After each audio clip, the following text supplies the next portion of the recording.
Hello foodies, welcome back to my channel. Hi అండి. ఈరోజు వచ్చేసి నేను పెసుళ్ళతో గుగ్గుళ్ళు చేయబోతున్నా. మనం పప్పు చేసుకుంటాం, చారు చేసుకుంటాం, కానీ మనం గుగ్గుళ్ళు ఇలా కాంబినేషన్తో తింటే ఎంతో టేస్టీగా ఉంటుంది. సో ఎలా చేసేలా చూసేద్దామా? అంతకన్నా ముందు ఎవరైనా కొత్త వాళ్ళు చూస్తూ ఉంటే ప్లీజ్ సబ్స్క్రైబ్ చేయండి, లైక్ చేయండి, షేర్ చేయండి. ముందుగా వచ్చేసి ఈ సబ్బాక్షిని కాడలన్నీ కట్ చేసుకొని బాగా వాష్ చేసుకొని చిన్న చిన్నగా కట్ చేసుకొని పక్కన పెట్టుకోవాలి.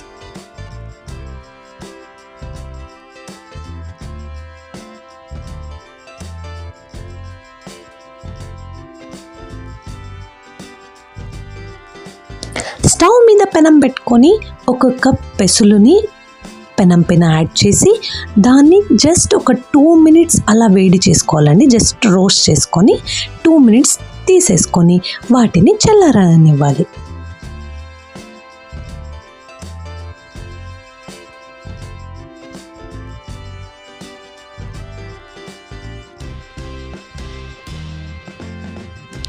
చల్లారిన తర్వాత వీటిని ఒక కుక్కర్లోకి వేసుకోవాలి.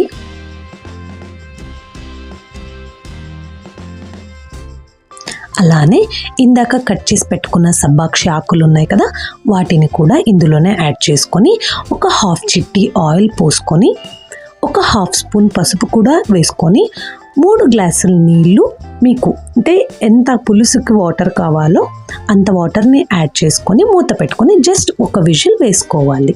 మరీ మెత్తగా కాకూడదు. ఇది ఉడికేలోపు మనం మసాలాకైతే రెడీ చేసేసుకుందాం.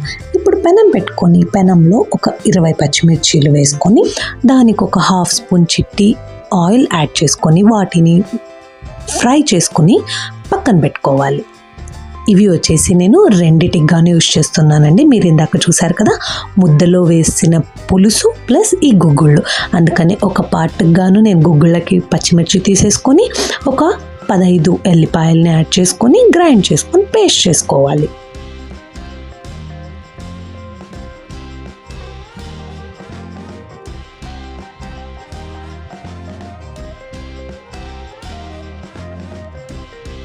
ఇప్పుడు పెసలైతే ఉడికిపోయాయి.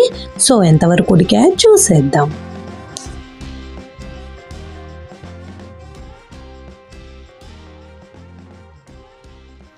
వావ్, పర్ఫెక్ట్గా అయితే ఉడికిపోయాయండి. సో ఇంత ఉంటే చాలు. మీకు కావాలంటే కొంచెం గట్టిగా ఉన్నా పర్లేదు, కానీ మరీ మెత్తగా చేసుకోకండి. గుగ్గుళ్ళు అయితే ఏ మాత్రం బాగోదు.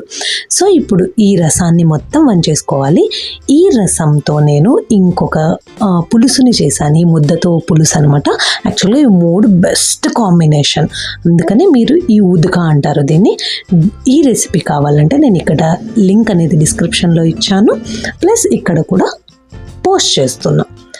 ఇప్పుడు ఆ రసాన్ని పక్కన పెట్టేసుకొని ఒక పెనంలో ఒక 2 చిట్టీలు ఆయిల్ యాడ్ చేసుకొని ఒక పెద్ద ఉల్లిపాయని చిన్న చిన్నగా తరిగి ఆయిల్లో వేసుకొని గోల్డెన్ బ్రౌన్ కలర్ వచ్చేంత వరకు ఫ్రై చేసుకోవాలి. అలానే కొంచెం కరివేపాకు,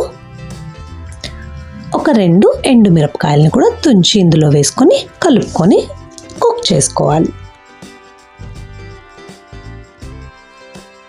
ఇలా ఒక 2 నిమిషాలు ఉడికిన తర్వాత మనం ఇందాక పచ్చిమిర్చి పేస్ట్ చేసి పెట్టుకున్నాం కదండి, ఆ పచ్చిమిర్చి పేస్ట్ని కూడా ఇందులో వేసుకొని ఆ పచ్చిమిర్చి పేస్ట్ మొత్తం బాగా కలిసే విధంగా కలుపుకొని 1 నిమిషం వరకు ఉడికించుకోవాలి. ఇలా ఉడికిన దాంట్లో 1/2 స్పూన్ పసుపు, రుచికి తగినంత ఉప్పు, అలానే కొంచెం నీరు పోసుకొని 1 నిమిషం వరకు ఉడకనివ్వాలి.